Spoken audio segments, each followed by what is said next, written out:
Well, good afternoon. It is 4 o'clock. Dogs want out, getting close to supper time.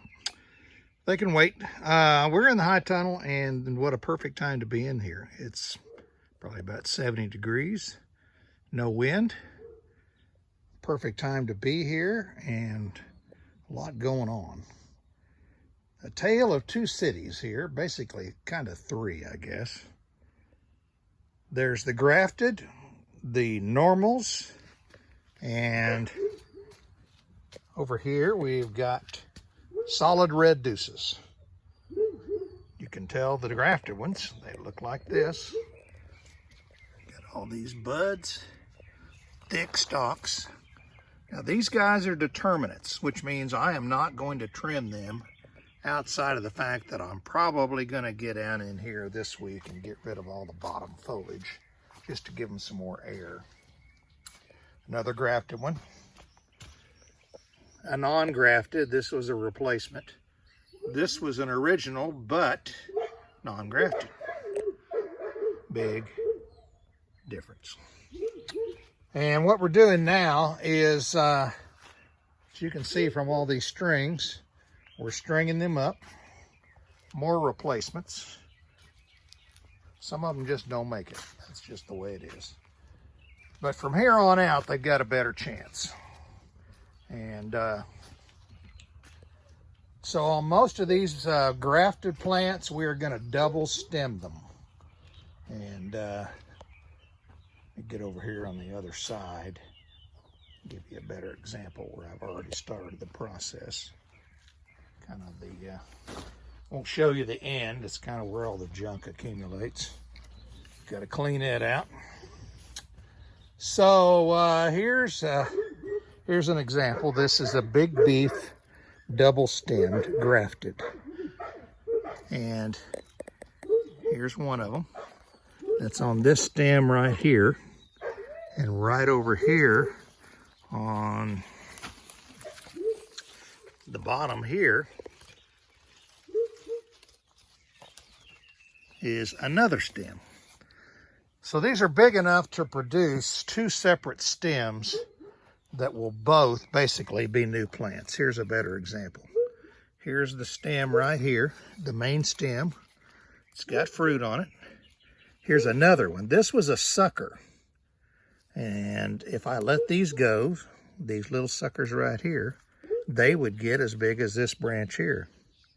You don't mess with this one on the end. That's the growth sucker.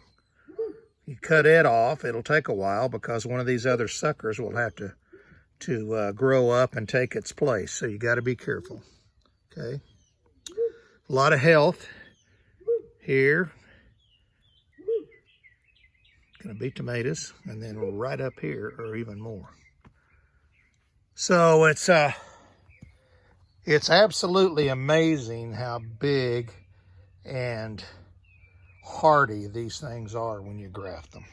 It's a giant pain in the ass, and my success rate's about 25%.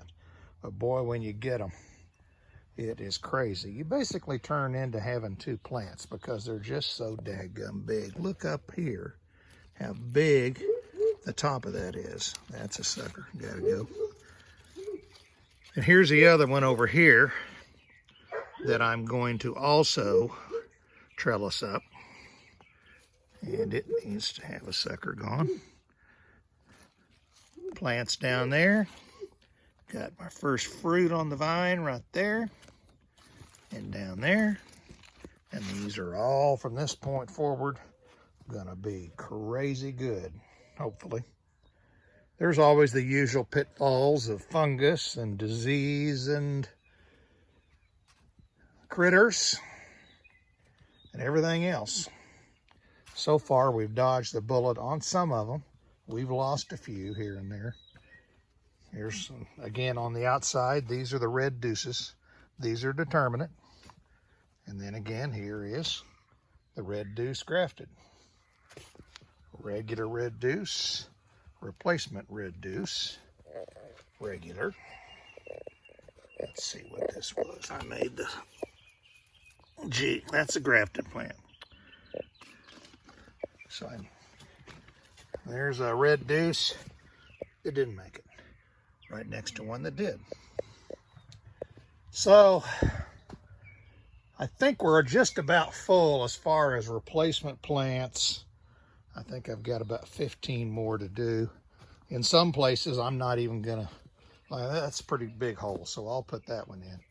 But if for some reason there's a hole in the middle of two grafted ones, just leave it alone. You won't replant because these grafteds will take their place.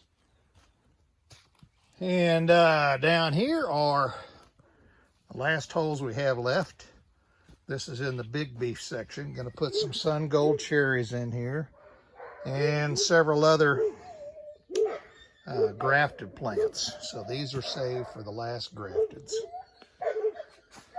And that is about it. A 5-minute video. The dogs barking, coolness, and an update in the old high tunnel. We all be careful.